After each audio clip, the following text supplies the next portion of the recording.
No, I heard they were.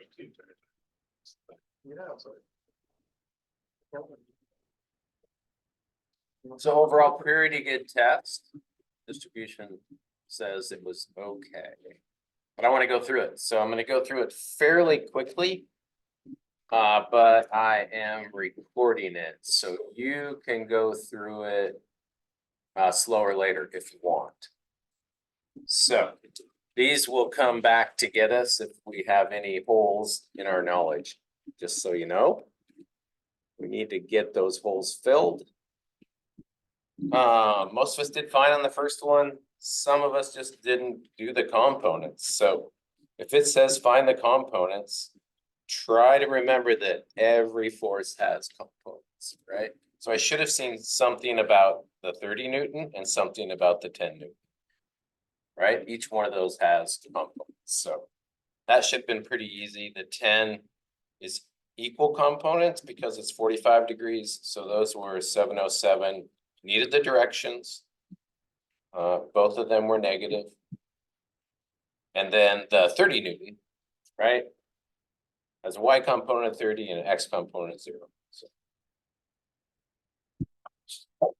little details there. This one says find the resultant. So when we are looking for the resultant, do we do a free body diagram? No, we do not. We just use the existing forces. We try to think about what kind of a force system it is. Is it concurrent or non-concurrent? This one looked non-concurrent, but there was no forces out here, so it was totally concurrent. Just two forces coming out of the same point C. The resultant is going to be here at C. So where it is on the beam, it's at C, because it's a concurrent system at C. So then you could have done the parallelogram law, or you could have done components. I didn't tell you how to do it.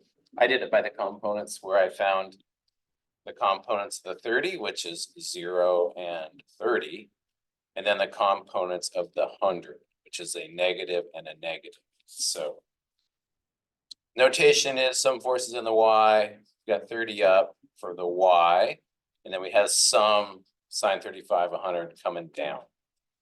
So that ended up to be negative. Ry stands for the resultant component in the y. And then we did the x, right? And then we did Pythagorean theorem, and then we got that. So just work your way through it. Once you identify what kind of a force system it is and what you're looking for, resultant. Just work your way through it. Definitely chapter 3 stuff. Chapter 2 stuff, because we did components. This one, number 3, determine the reaction. So this should have triggered what? Free body diagram. Pull the supports out, put the reactions in, make a guess at the directions, and then find the reactions. Those are the 3 reactions we're looking for. So when it says find the reactions, that should trigger free body diagram, looking for those unknown supports. So that means 3 equations, some forces in the x, some forces in the y, some a moment. We apply all those and we work down to get by. So I assumed it going up, and then by came out negative, which means wrong direction, flip it around. So definitely when it says reactions, I should see a free body diagram. I should see, whoever should see, like if you're giving your work to somebody else, they should see labeled reactions and then going for it. All right. Resultants, no free body diagram. Reactions, definitely free body diagram. The good news is we're pretty much leaving resultants behind, and we're just all reactions now. So, all right, move all forces to point A. Tried to help here by saying that. Clearly, we're finding the resultant because we're moving forces. If we were finding reactions, we would not move forces. We would just find those reactions. So this one, people struggled with concentrating the distribution. So try we'll practice that a little bit. We have another homework set out of chapter 4.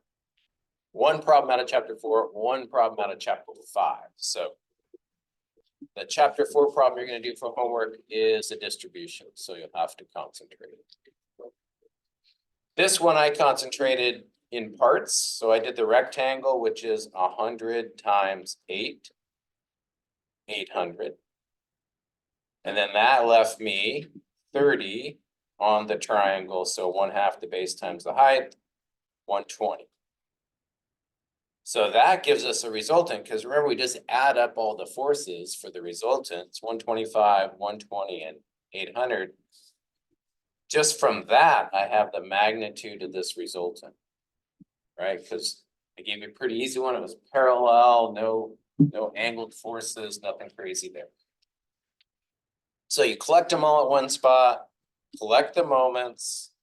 So these moments, right? Of course, you had to get the distribution right to get the moment right. So I don't do compounded taking points away, right? If you make an early mistake, I take that point away, and then I look and see if you continued on the flow of the problem. If you did, it's fine. You just missed that one mistake. So once we get it all collected, we sum both of them, and then we figure out that distance, 1424.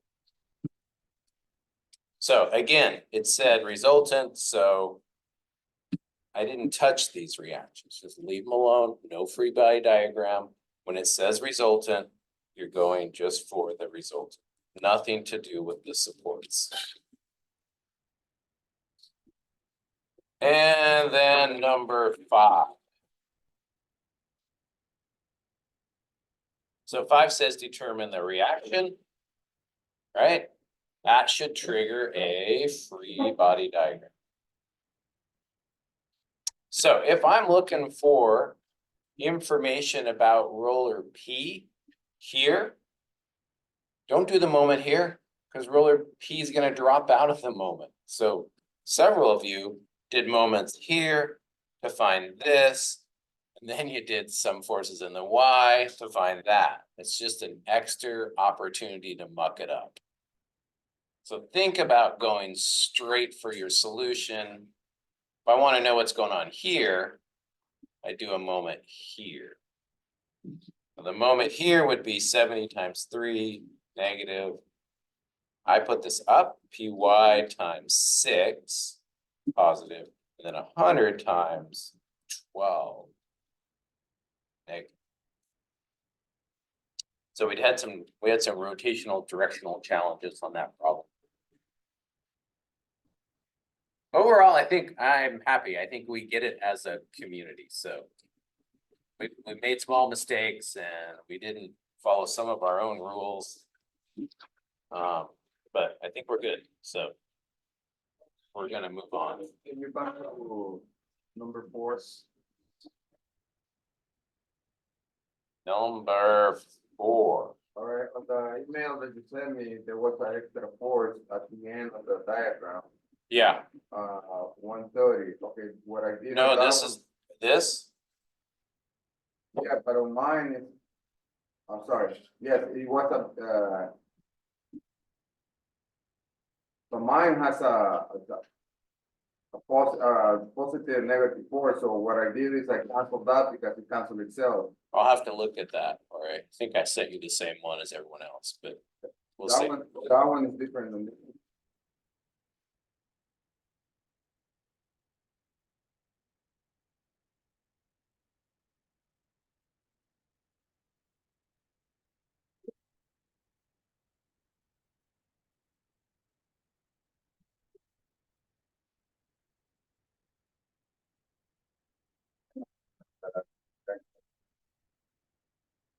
Okay.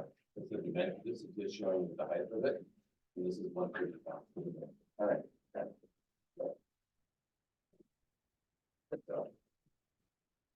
All right. Questions on, I mean, I can spend a little time on this if you want, but make sure you sort it out. We're going to practice a lot of reactions from here on out. We kind of leave resultants behind because we don't need them for the next 4 chapters, so they come back in strength of materials. But.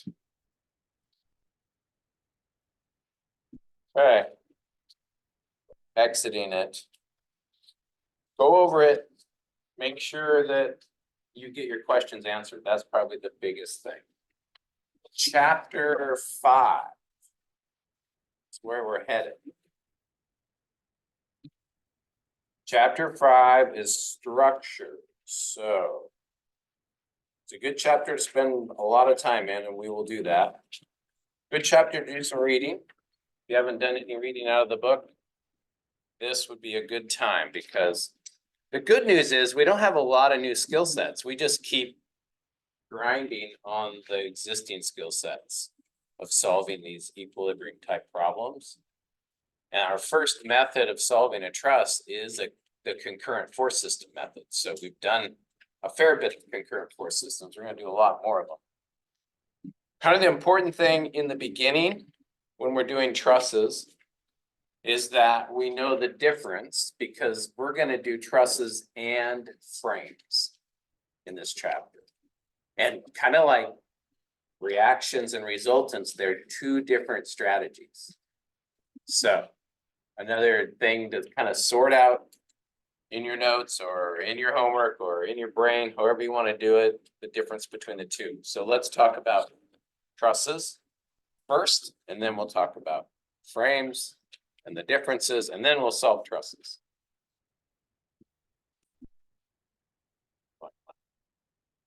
Andy, straight edge. So they can't be completely undefined trusses. They're actually very specific for the class. It's the most common type of truss. So trusses are built out of, so these are like the characteristics of a truss and how you identify it. So trusses are built out of triangles. So if your structure is not built out of triangles, it's not a truss. Okay? So I can show you examples of that in a second, but they have one right here, right? Is that a truss? Nope. That's a rectangle. That is not made out of triangles. That is not a truss. Okay? So make sure they're made out of triangles. That's the first thing.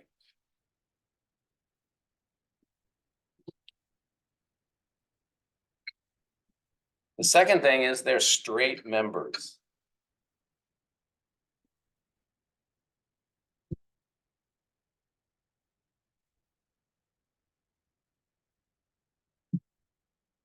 So when we get to frames, we'll see things like this.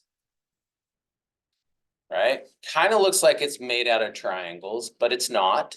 Is that, this out here, that's not a triangle. And this member, EDB, goes up and bends. This is not a truss. This is a frame. Okay. This member here, EDB, is called a multi-force member. And it's because it has connections at intermediate locations. In other words, it's not just connected. This member, AD, is just connected at the ends, right? This is called a link. Trusses are made out of links.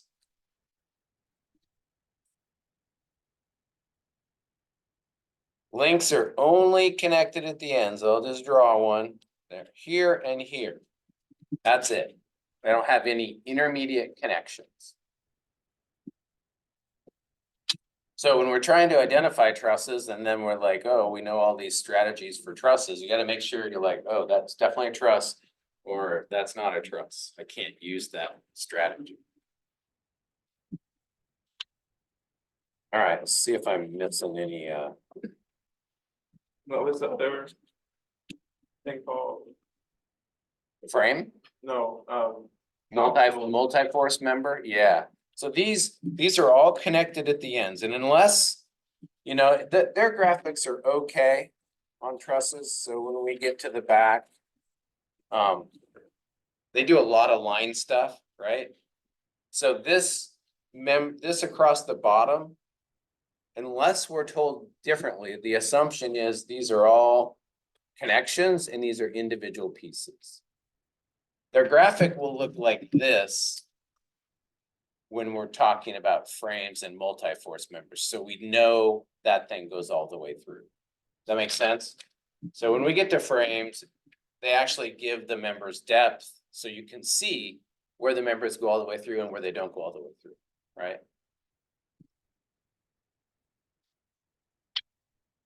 Trusses, truss made out of triangles, all individual lengths. Frame. Right? All right. Good. All of the connections. So these are all connections. So if these are, if A, B, member AB, right, is a link, then it's got to be connected somehow to BC, right? So all the connections are free pins. So we've done pins. We know how many reactions a pin gets. It gets 2, right? Free pin means that it's free to rotate. So when we build trusses in the real world, we actually put these like 2x4s together and we put nail plates on, right? And we actually just stamp that nail plate on, and that's what holds those two together. That nail plate has 0 resistance to bending. In other words, you can almost do it by hand. If you take 2 boards, put a nail plate on, and then 2 of you just try and pull it apart, it'll literally just rotate without much effort. So in the real world, there is a little bit of friction in these pin connections, but there's not much. And we say there's none, that these things are free to rotate. It's as if they're pinned together. That makes sense? So free pins.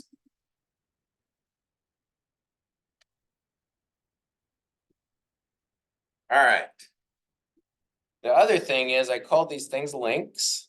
So we need to understand kind of the behavior of links. If I take one of these and I'll pull it out and I'll actually give it some thickness so you can see, like if it was a 2x4 or something, you know, it really looks like that, where this is point B, this is point C. Agreed? Now, it's in, the whole thing's in equilibrium. Right? These trusses aren't going anywhere. We see them all the time. They're at the top of houses. They're everywhere. And they're not flying around. So they're in equilibrium. If a system is in equilibrium, then every piece is in equilibrium. Okay? And our 3 equations of equilibrium are some forces in the X, some forces in the Y, and some a moment. So for links, the only way you can get it in equilibrium, and you can experiment with this if you want by putting forces at angles, the only way you can get it in equilibrium is if the forces are in line with the link. In other words, links can only carry load along their line of action in compression or tension. If I was to try and put a force here of 400, then I'd have to put it in equilibrium going X and Y, right? And I'd have to put the 400 here. There's no way to stop these two from rotating. They would rotate, right? And if you try to counter it with some other rotation, then you're going to just equal all out to 0 in the X and Y. So they cannot carry any load except for along their line of action. That's why we love trusses. Because now I know that the force goes either this way or this way, this way or this way. I know the line of action of the forces. I don't know if they're compression or tension yet, but I know where they lie. They lie along the line of action. So if we can identify it as a truss, then we know this kind of loading condition is true. If we don't identify a truss and it's a frame, then we can have all kinds of crazy loading, which we'll get to when we do frames. So for trusses, the load goes along the line of action of the members. So that means that really, no matter what you're given, they have some load, yeah. They have some load curves going on, or truss diagrams they're called. This is a truss diagram. We know the loads travel along the line of action. And we'll decide and we'll learn like whether they're in compression or tension. And we do need to know that. Because the analysis for compression is different than the analysis for tension, right? Tension, it's just literally trying to pull it apart. That's easy analysis. Compression, two things can happen. It can squish. If it's a short member, it could actually squish. That's called bearing stress. Or if it's a long member, it could buckle. Snap would be another word for that, yeah. And so buckling is a consideration that's an analysis completely of its own. The decision of whether something compresses or buckles, you kind of see it buckling there, right? So this is definitely gonna buckle before it's gonna compress. So buckling would control this member, we'd have to calculate the buckling, right? So very important that we get like, oh, is this in tension or is this in compression? It's not easy, but it's pretty straightforward to figure it out when we go to work. Okay? All right. Preprint, and then I guess 5 would be force on lines of members. In other words, the force lies along its line. This 400 could never be there. It's gonna be this load. We want to label our trusses, same as the book, because then you all can discuss trusses and understand each member. This would be member AB. This is member BC or CB. You're gonna write it either way. It's the same thing, right? I guess this could be written BA. This doesn't flow off my mouth as well as AB. And this would be AC, right? So if the problem says, you know, calculate the force in the truss, all the forces in the truss, then we're looking for AB, AC, and BC. All of those. Okay? All right, so we know what a truss is. We don't quite know. We'll get to frames and we'll work with them and we'll identify them, but obviously the book has sections and the first part is trusses, so they're only going to give you trusses. So when it comes time to like a quiz, I could give you a ring or a truss once we know both, then you got to figure it out, right? So just look for triangles, that's the key. If you don't see triangles, then it's definitely not a truss. All right, let's see how we work these things. Gonna draw that same one again, just gonna make it up. Lost my triangle though, oh, there it is. Here, I'll invert it a little bit.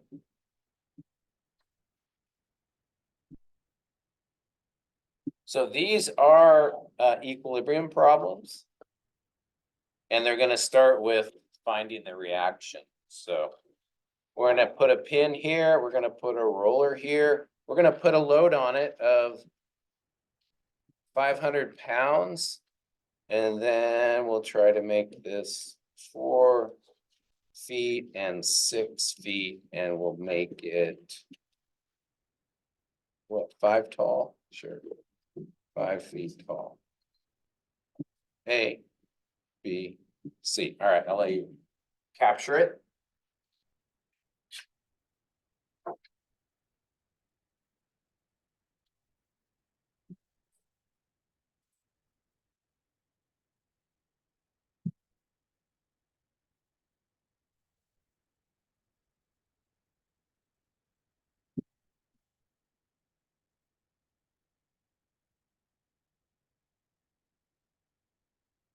Five feet is straight up and down.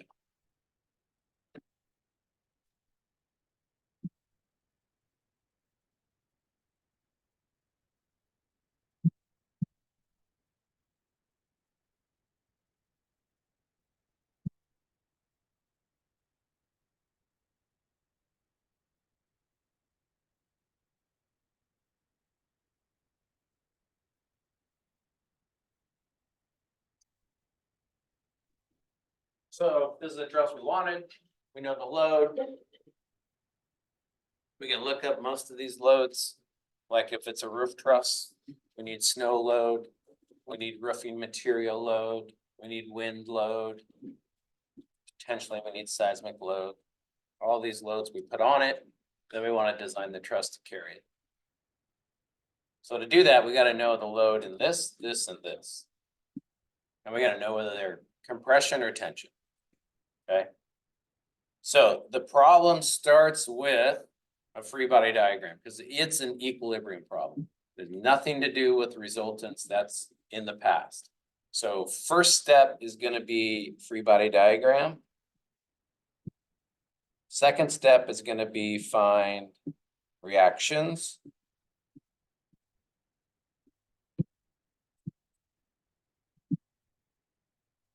So that's just what we've been doing over and over and over, right?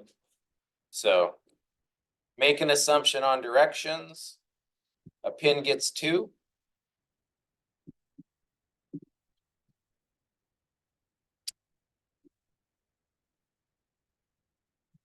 And a roller gets how many? 1. We're gonna label them like we did before. CY, AY, AX. And we wanna solve for those reactions. We almost always need them. There will be some shortcuts we'll talk about after we kind of get this process down. But for now, focus on getting those reactions and then looking for a spot to start.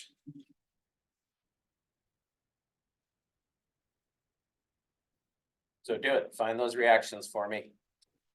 I'll do it. And we'll compare notes.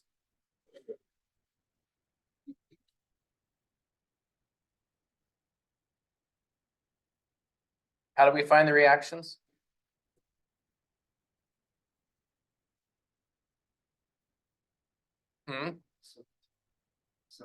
No, I'm looking for something else. What are the, what equation? The addition of the Y's and. Yeah, additions of the Y's, some forces in the X, some forces in the Y, and some moments is how we find reactions.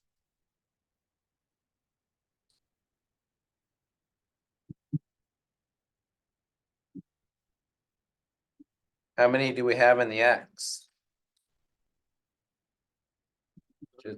Just AX, right? And it's equal to 0. So you got one of your reactions just by applying the first equation. This is the only force. So at this phase of finding the reactions, we just leave the truss alone. We don't even deal with these internal members. This is one big solid system, right? It's like a big blob. I don't even care what's on the inside. I don't care that there's no members on the inside. Doesn't matter. When you're finding the reactions, the truss, you're leaving it together, and it's one solid object, basically. Okay? So then if I don't know what to do, I can just write the second equation. Plus AY plus CY minus 500 pounds. And that's got to be equal to 0. 2 unknowns. I can't solve it. Move on, right? We're gonna do a moment. Where should we do it? Okay. Some moment at A. 2 things drop out here, although one was already 0, but doesn't matter. AY drops out. Right? Moment at A. You cannot include AY at the moment of A because there's no distance. Moments are force times distance. All right. So moments at A, these all drop out. I have 500 times what? Yep. And it's rotation. What? Clockwise, negative.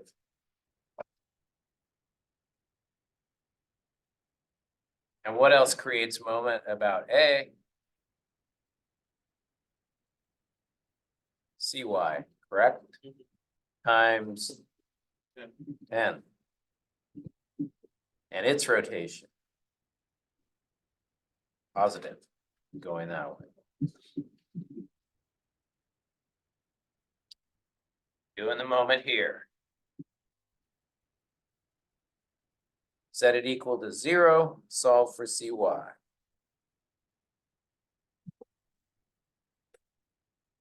2,000 divided by 10. 200.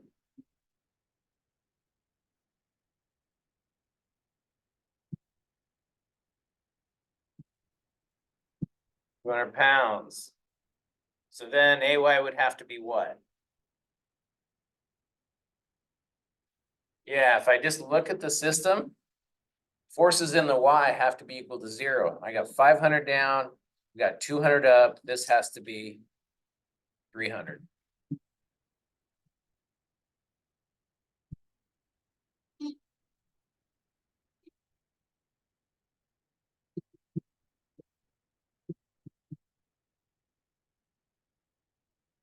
Step 1, done. Step 2, done.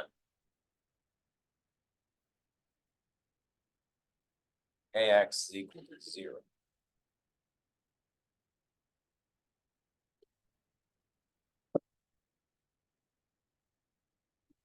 Good so far? That's what we've been doing. There's nothing new there. No new skill set. You did not take the truss away. I'm emphasizing that. Take the truss apart. I'm emphasizing that because now we are going to take the truss apart, but some of you will do that first. Don't do that. You need these. You need CY, you need AY, and you need AX. And you cannot get them when you take the truss apart. Okay? So leave it together, solve for the reactions, then move to the analysis. First method is called method of connections or method of joints. Right? Method of joints says your truss is in equilibrium, so then every member is in equilibrium, so then every connection is in equilibrium. Connection B is in equilibrium. Connection C has to be in equilibrium. And connection A has to be in equilibrium. So method of joints says you can do an analysis of each connection to determine what's going on. Okay? You're gonna develop little concurrent force systems, right? This one, and this one. There's 3 forces at C. Because I know this member is gonna carry a load, and I know this member is gonna carry a load. I don't know which way they go for sure yet. I just drew them in, right? But do you see how there's 3 at C? How many are at B? 3. There's this one, right? And how many at A? 4. There is 4, but AX is equal to 0, so there's really 3, but there's 4, right? If this had an angle to it, now AX is loaded, there's 4 potentially, okay? Concurrent systems only use forces in the X and forces in the Y. There's no moments at these little locations, right? So you only get 2 equations to work with. So you cannot have 3 unknown. In other words, our trusses are going to get really complicated. Right? We're doing a simple one, but as they get complicated, you can't start here. How many forces are here? 1, 2, 3, 4. Yeah. And how many do we know? We don't know any of them. You can't start here. There's 4 unknowns here. Okay. How many forces are here? 3. They're all unknown. How many would be here? 1, 2, 3, 4, right? The 2 reactions. Yeah. How many here? 3. And you'll know this one because you'll have solved for your reactions first. So you'll have 2 unknowns. You can start there because there's only 2 unknowns. You cannot start here. There's way too many unknowns. You cannot start here, even though you know the 6, 1, 2, 3, 4, still 4 unknowns. Okay. So where you start a truss is important, super important. We have a simple one. Actually, we could start here or here or here, because there's only two unknowns at all those locations. And we're gonna get two equations. We're gonna get forces in the X and forces in the Y. But if you start at a complicated spot, you will spin your wheels. You won't get anywhere, no traction. So start at simple spots. Let's start at C. And again, we can start anywhere, but we're gonna start at C. So how you do this is, in your mind or on paper, you draw a circle around C. And that's what becomes the free body diagram. Everything the circle cuts. Okay, if I did this one, everything the circle cuts, I get the free body diagram. The notation for it is important for all of us to understand what the hell you're doing. I am doing joint C. So then I look at joint C and I draw it right here. Here it is. And I have CY going up at 200. Do not forget the forces that exist already at their connection. This is a force reaction that exists here. And then I have this force, which is BC. Notice I'm not putting in the direction. And AC. And I'm gonna need this angle. You're gonna need information about the connection. So we are gonna need this angle. How can we get it? I'll call it theta.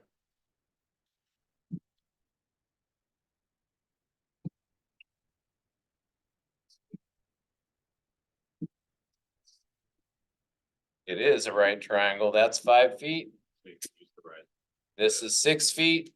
We can use the opposite over adjacent, which is what? Opposite over adjacent is tangent. So I can say tangent minus 1, 5 over 6 is equal to theta. Thank you. 39 point. Whoa, which one is it? 81. And is there more to it? Yeah, 80557. Thank you. That's good. So I'm gonna come down here and put in theta. 39.80557 degrees. Everyone good with what we've done here? Drew a circle around C. Drew a new free body diagram. What kind of a force system is this? Concurrent. It's gonna be over and over in trusses, over and over and over.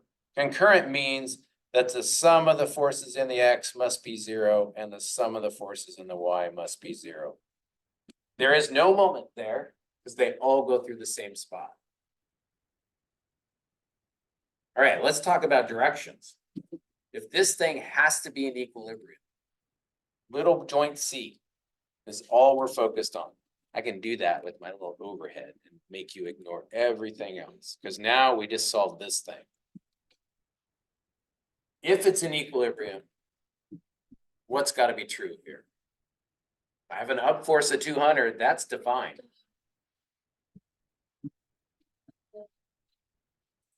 Yep. Is 200 going down. 200 going down, it's gotta be. It's the only other force in the Y. So the Y component of BC needs to be 200 for this thing to be in equilibrium. So that means BC does what? Does it go up or down? Down. It's gotta be pointing into the point. And BC also has what kind of effect in the X? Positive. Positive, so AC's gotta be negative. And also equal to BCX, right? The X component of BC. So this AC and this X of BC, those two are the same. That's trusses in the beginning. That is the method of joints, right there. We just now have to do SOHCAHTOA, as Kevin said, to work it out, right? We have to apply our trade. Okay, now, here's the rule. At the connection level, this is little point C. Right? That's that point right there. So the rule is, if you're looking at a free body diagram of a connection, if the force points into the point, it's compression. So BC would be in compression. And I'll show you that in a second, how it works. And then AC would be in what? Tension. So just by getting the directions kind of sorted out, you can determine compression and tension. Now, you cannot always determine which way the members go. When we get more complicated trusses, we'll have multiple forces at an angle, and you'll be like, I have no idea whether it's into the point or out. Same kind of rule applies if you do your math really carefully, and you end up with a negative sign, that means you have the direction going wrong on a member. Okay, Wait, how'd you get AC pointing that way left? so the little component in the X of BC would be which way? So if BC, is that right effect or left effect? BC. Yeah, BC is right effect. So which way does AC have to go? Has to go left, opposite. And they're equal. The component in the X of BC is equal to AC. Because AC is all in the X. All right, so there's a number of different ways to solve this thing. I'll show you how. Maybe you should do it in the beginning, and then once you get really comfortable with it, you probably don't have to do this, but I would pull BC out. So here's my BC. And I would just build its components away from the mess, right? And I know that this is 200. Because that's what puts it in equilibrium. Right? And I know this angle is theta. 39,80557. Right? And this is BCX, which I know is equal to AC, but I'm not going to write AC here because these are the components of BC. So now I want to find BC. What should I do? I know the opposite of the angle, and I want to know the hypotenuse. Sine.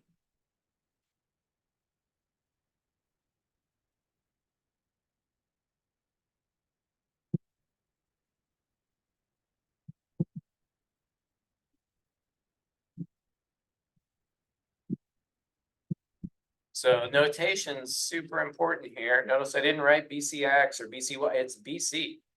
The hypotenuse is BC.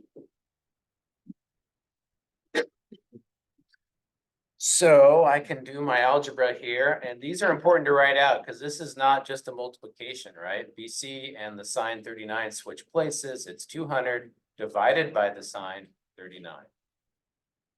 So be careful with your algebra.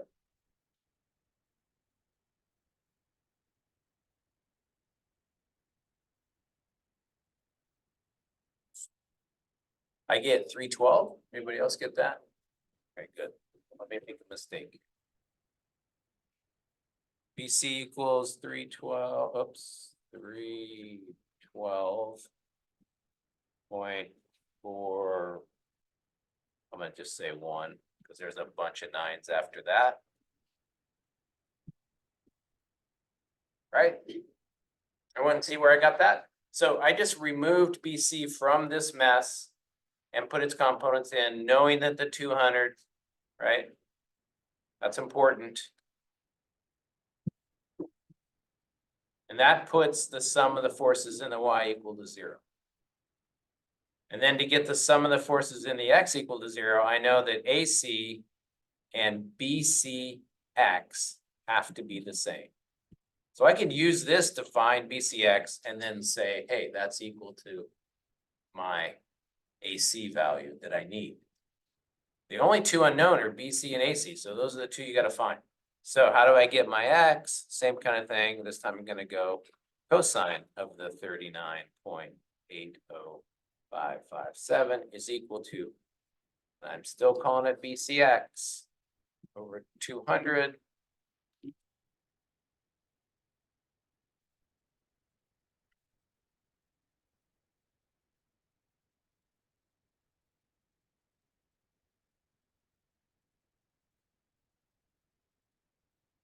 $153. Anybody else? Yeah.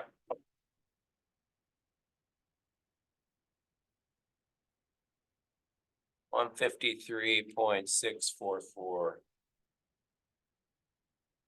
£3. And I know that AC equals BCX equals 153.644 and I'd round those because these are kind of final answers. But the last thing you have to consider and make sure you note is whether it's in compression or tension. Okay. So BC points into the point, it's in compression. Just the letter C is fine.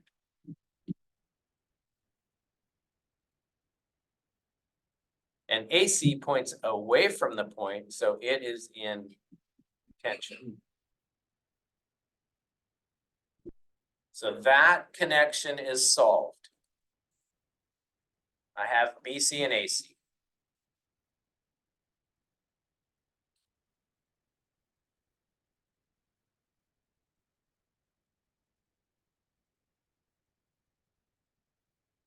So notation for like a truss diagram, which I don't think they're having you write a truss diagram yet. But the way we do it and share it with others is we say, oh, BC is 153.64. And it is in tension. So that's where it would go. And then AC is, oh wait, I just wrote it wrong, didn't I? What's BC? Yeah. BC is 312. Sorry. 0.41. And it is in compression. And then this one is 153.64 tension. Yeah. And we got a lot from just doing this connection. We got two. There's only one left to find, and that's AB. And this truss is solved. Okay. So how we get this one? We go here. Or here. This is more complicated because it has two angled forces. We have a lot more work up here. You could do it because you only have one unknown. But this, since it has one in the horizontal, it's an easier connection. And you would never have to go here because from here, you will solve this one. Right? So you don't have to go to every connection in a truss. You just have to find all the forces in the members. So let's go to A. Give me notation, join A, draw me a free body diagram, put in what you know, and you know this one, 153.64, and it is in tension, so it points away from the point. So drawing a free body diagram of A. You don't need anything else other than point A.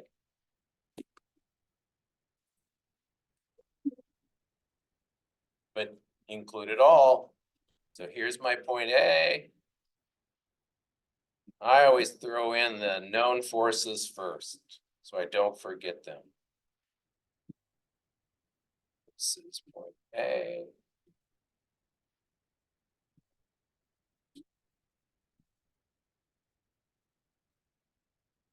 This one, which I don't know, which is A, B, and then I have this one. And I do know that one. It's in tension, so it points away.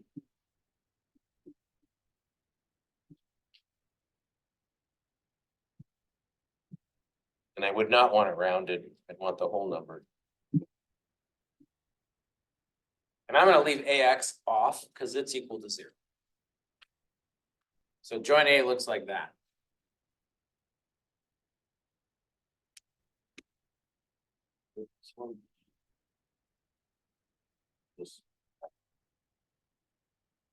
So you can triangulate these because there is no result, it must make a triangle, right? So you can triangulate.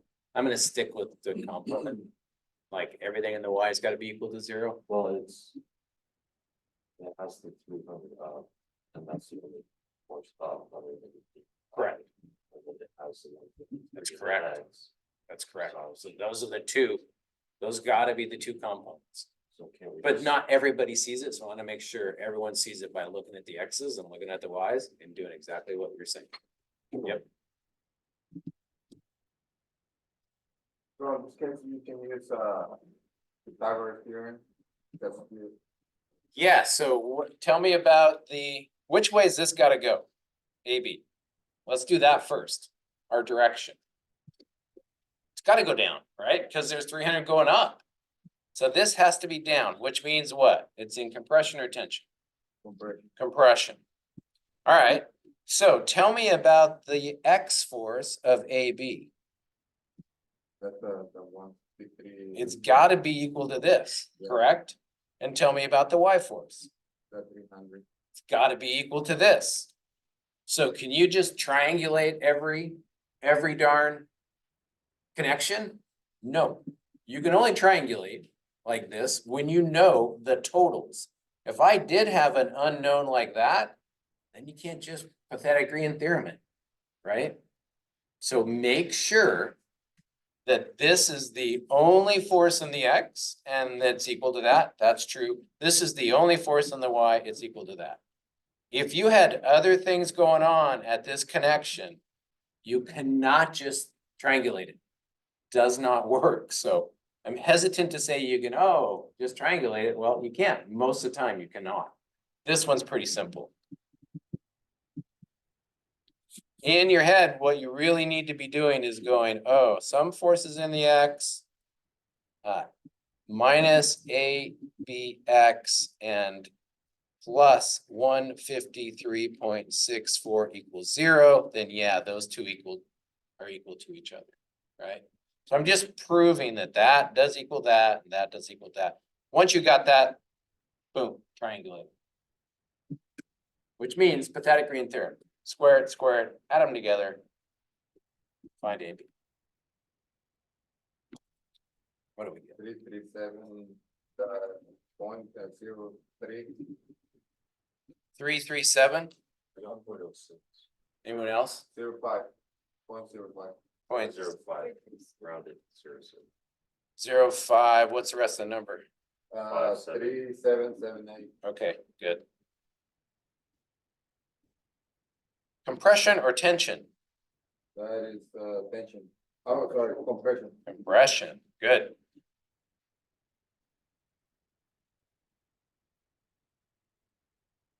Do we need to find the angle there or not? You would not. Because really our goal is that, right? It's called a truss diagram. If somebody needed that angle, they could calculate it, but we don't typically need that. We need this, this, and this. If we're gonna build this truss out of the same material, which is often what we do, we don't like change the sizes in the truss. We build it out of 2x6s. We build it out of 2x4s, right? We're gonna use the same material. What I need as a designer is what's the largest loaded member? What is it? AB. AB, right? So sometimes I need, well, what's the largest loaded member in compression? And what's the largest loaded member in tension? Because those are different analysis, right? So largest loaded member in compression. This one's in compression. Right, is this one. What's the largest loaded member? The only loaded member in tension is that one. Truss diagram. Method of joints. Kind of a lot to it there. takes practice. And just breaking it into these steps is super important, so.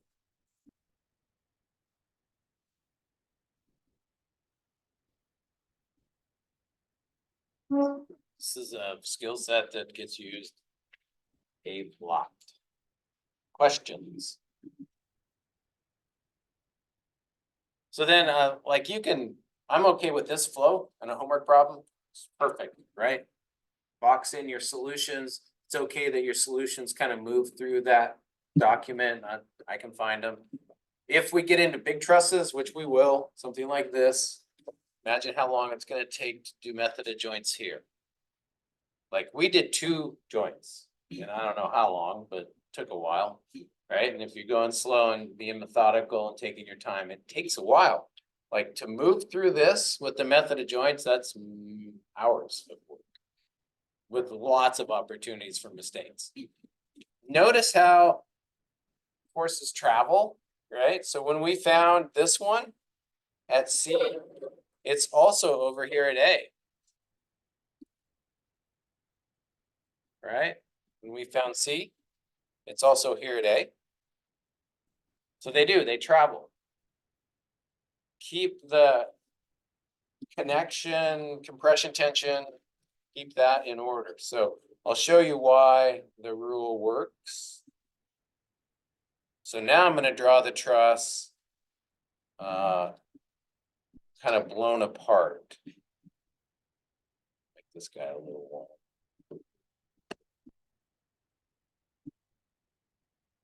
I should have stopped him short. Darn, I did M pen. All right.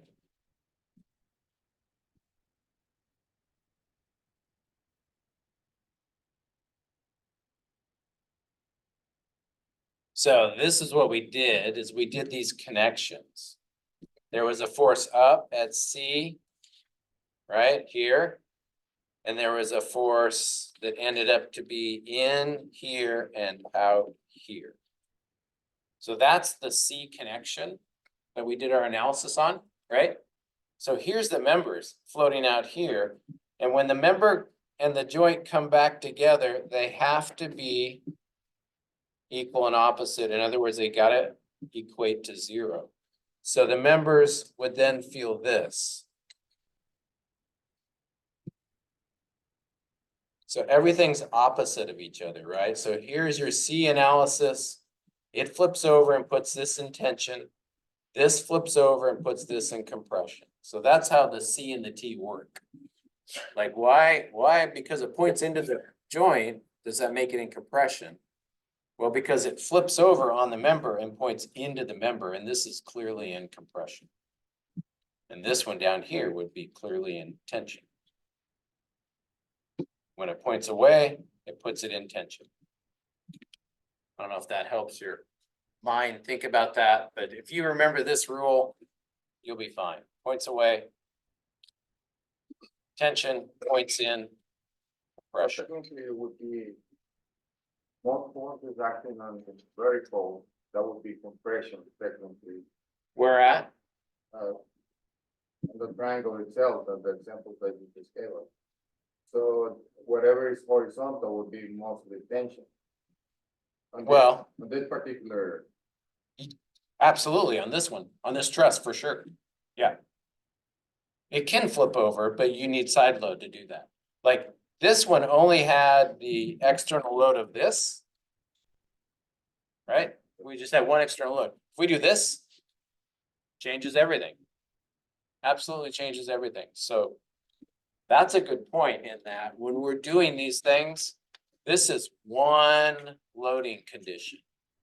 And we could have a few different loading conditions that we need to think about and do analysis on, right? This could be snow load, complete snow load analysis. We could then go like this and say, oh, that's wind load or seismic load, some kind of side load. And now we need to do that analysis. and now adding that force, the one that you just added, that one would put also compression on the horizontal. Don't know, it depends. So it depends on the loading condition up here, because if I draw this, I have this, then I have this and this. Essentially, right? So when you have two, like this could be little, this could be big. This could be little, this could be big. It's, you need the loading condition to figure it out. You have to be able to work it through. This is hard. It's solvable, but you're gonna have multiple unknowns when you go through the equations. So two equation, two unknown thing. So we stay away from this, like, just come at it from these other directions, and it's a lot simpler. All right, you're gonna do, I think, 6. No. Did not choose 6. What did I choose? So you're gonna do 1 out of chapter 4, which you'll see. And then number 3 out of chapter 5. And I did 3 on purpose, so the answer's in the back of the book. So here it is. So 3 has a little bit of a unique situation that I'll tell you about. So it'll help you. Well, it might not. I can let you discover it, or I can tell you about it. Which one should I do? You want to discover it? Then we'll clean it up on Wednesday. Just trust yourself when you go through it, right? Trust yourself and you'll figure it out. Is it a truss? Is it made out of triangles? Yeah, for sure. It's made out of triangles. Straight members? Yep. All of the loads are at the connections. So load at connection, load at connection. Yep, yep. Any bent members? Nope. It's definitely a truss. 3. That's this one. So 3, 2, 4, 5. Yeah. I'm glad we pointed that out. So we all do the same one. That's gonna be helpful. So that's a lot of connections, people. Yeah. Get your reactions right, or you're gonna muck it all up. If your beginning reactions are wrong, then the whole thing's wrong. And what number of chapter 4 you said? Yeah. So the 42, yep, it's got a distributed load on it, because I think we need to practice those. That would be homework for Wednesday? Or- Yep, for Wednesday. Point values go up on homework, because this is a long problem, so that second one's double the points kind of thing, so. Good to go. All right, that's it. Good luck with it.